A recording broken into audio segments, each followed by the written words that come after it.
లేవియకాండము 26వ అధ్యాయము. మీరు విగ్రహములను చేసుకొనకూడదు. చెక్కిన ప్రతిమను గాని బొమ్మను గాని నిలువ పెట్టకూడదు. మీరు సాగిలపడుటకు ఏదొక రూపముగా చెక్కబడిన రాతిని మీ దేశములో నిలపకూడదు. నేను మీ దేవుడినైన యెహోవాను. నేను నియమించిన విశ్రాంతి దినములను మీరు ఆచరింపవలెను. నా పరిశుద్ధ మందిరమును సన్మానింపవలెను. నేను యెహోవాను. మీరు నా కట్టడలను బట్టి నడుచుకొని నా ఆజ్ఞలను ఆచరించి వాటిని అనుసరించి ప్రవర్తించిన ఎడల మీ వర్షకాలములలో మీకు వర్షమిచ్చెదను. మీ భూమి పంటలనిచ్చును. మీ పొలముల చెట్లు ఫలించును. మీ ద్రాక్ష పండ్ల కాలము వరకు మీ నూర్పు సాగుచుండును. మీరు తృప్తిగా భుజించి మీ దేశములో నిర్భయముగా నివసించెదరు. ఆ దేశములో నేను మీకు క్షేమము కలుగజేసెదను. మీరు పండుకొన్నప్పుడు ఎవడనూ మిమ్మును భయపెట్టడు. ఆ దేశములో దుష్టమృగములు లేకుండా చేసెదను. మీ దేశములోనికి ఖడ్గము రాదు. మీరు శత్రువులను తరిమెదరు. వారు మీ ఎదుట ఖడ్గము చేత పడెదరు. మీలో 5 100 మందిని తరుముదురు. 100 మంది 10,000 మందిని తరుముదురు. మీ శత్రువులు మీ ఎదుట ఖడ్గము చేత కూలుదురు. ఏలయనగా నేను మిమ్మును కటాక్షించి మీకు సంతానమిచ్చి మిమ్మును విస్తరింపచేసి మీతో నేను చేసిన నిబంధనను స్థాపించెదను.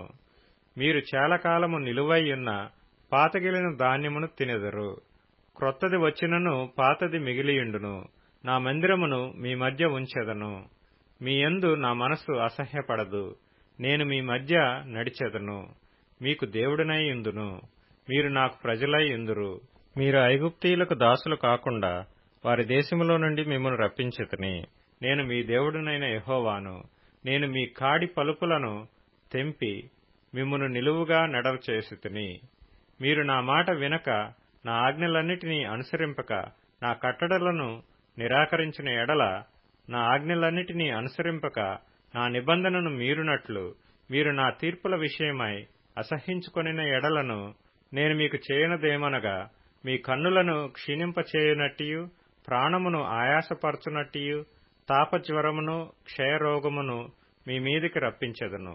మీరు విత్తిన విత్తనములు మీకు వ్యర్థములగును. మీ శత్రువులు వాటి పంటను తినెదరు. నేను మీకు పగవాడనగుదును. మీ శత్రువుల ఎదుట మీరు చంపబడెదరు. మీ విరోధులు మిమ్మును ఏలెదరు. మిమ్మును ఎవరినూ తరమకపోయినను మీరు పారిపోయెదరు.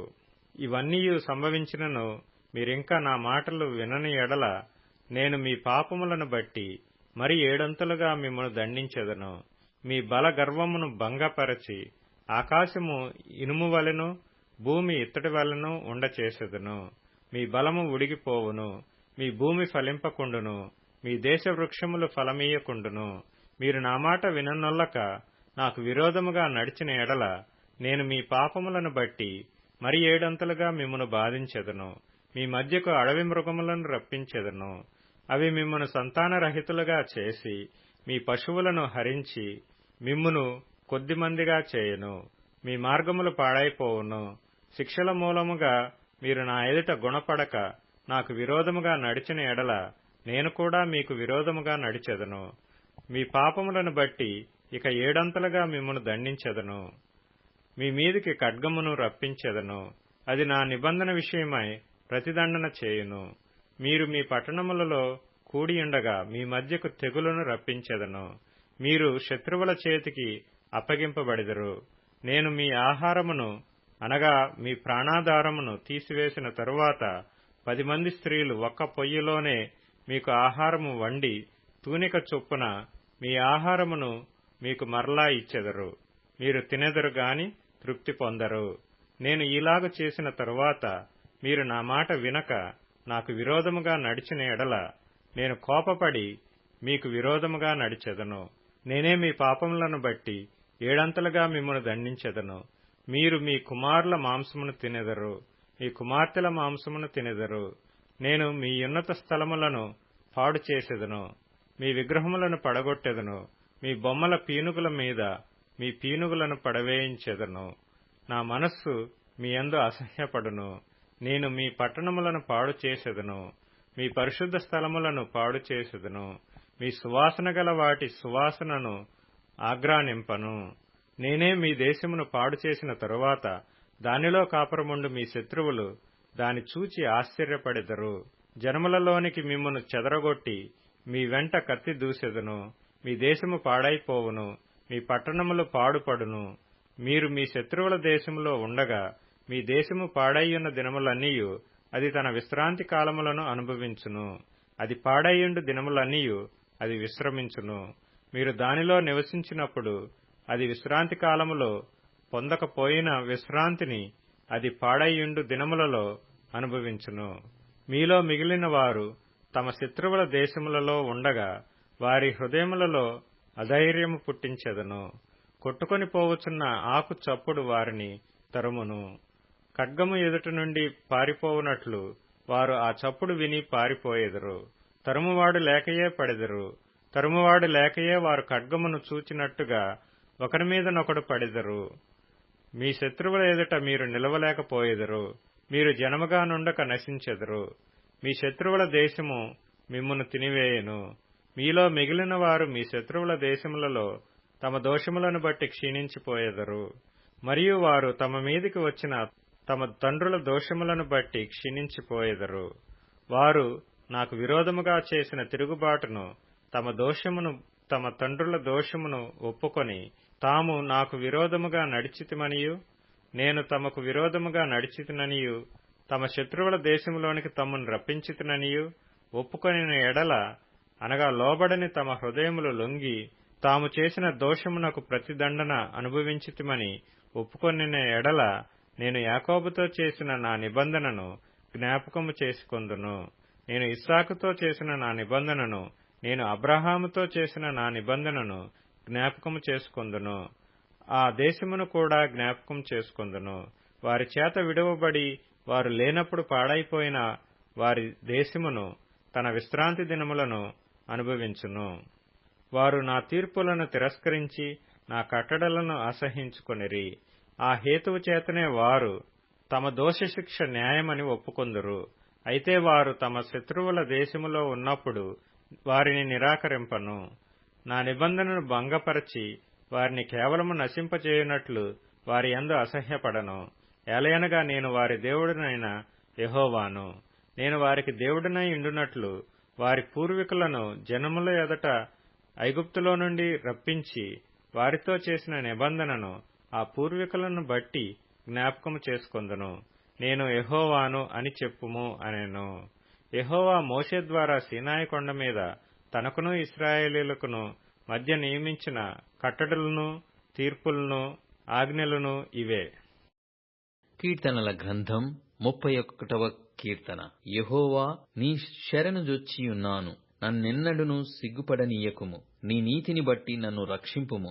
నాకు నీ చెవియొగ్గి నన్ను త్వరగా విడిపించుము.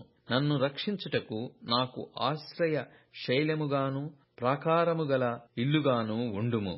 నా కొండ, నా కోట నీవే. నీ నామమును బట్టి త్రోవ చూపి నన్ను నడిపించుము. నా ఆశ్రయదుర్గము నీవే. నన్ను చిక్కించుకొనుటకై శత్రువులు రహస్యముగా ఒడ్డిన వలెలో నుండి నన్ను తప్పించుము. నా ఆత్మను నీ చేతికప్పగించుచున్నాను. యెహోవా, సత్యదేవా, నన్ను విమోచించువాడవు నీవే. నేను యెహోవాను నమ్ముకొనియున్నాను. వ్యర్థమైన దేవతలను అనుసరించువారు నాకు అసహ్యులు. నీవు నా బాధను దృష్టించియున్నావు. నా ప్రాణబాధలను నీవు కనిపెట్టియున్నావు. కావున నీ కృపను బట్టి నేను ఆనందభరితుడనై సంతోషించెదను. నీవు శత్రువుల చేత నన్ను చెరపట్టలేదు. విశాల స్థలమున నా పాదములు నిలవబెట్టితివి. సామెతల గ్రంథం 7వ అధ్యాయము.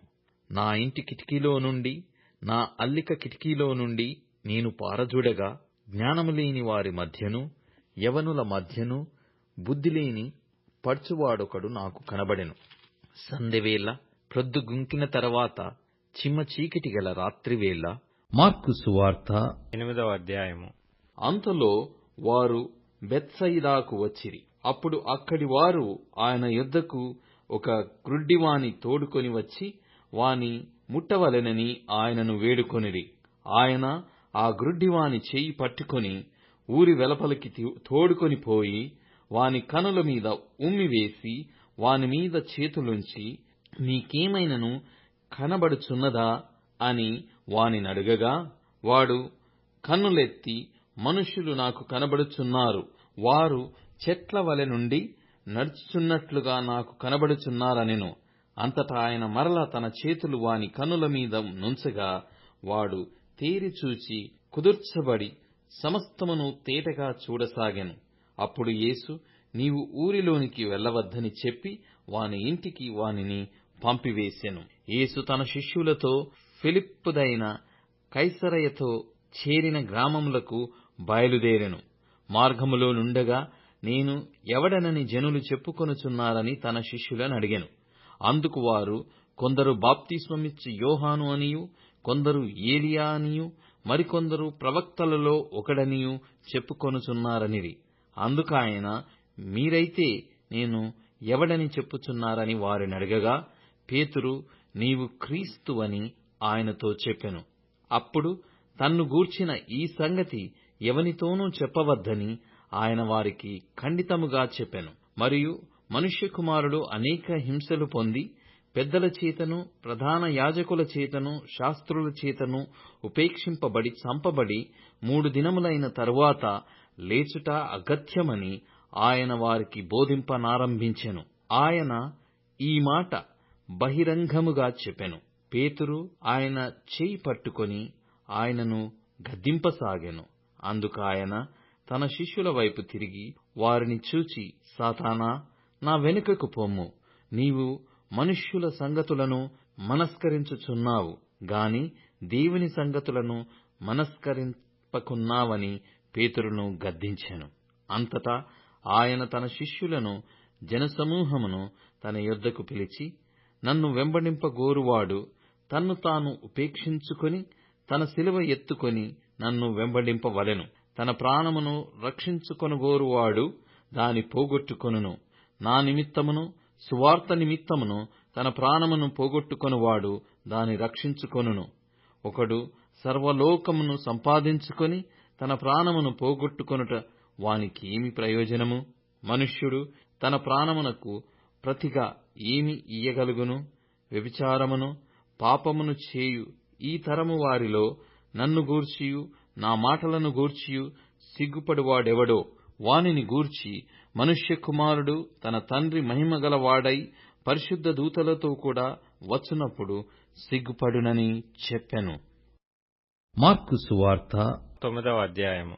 మరియు ఆయన, ఇక్కడ నిలిచియున్న వారిలో కొందరు దేవుని రాజ్యము బలముతో వచ్చుట చూచు వరకు మరణము రుచి చూడరని నిశ్చయముగా మీతో చెప్పుచున్నానెను.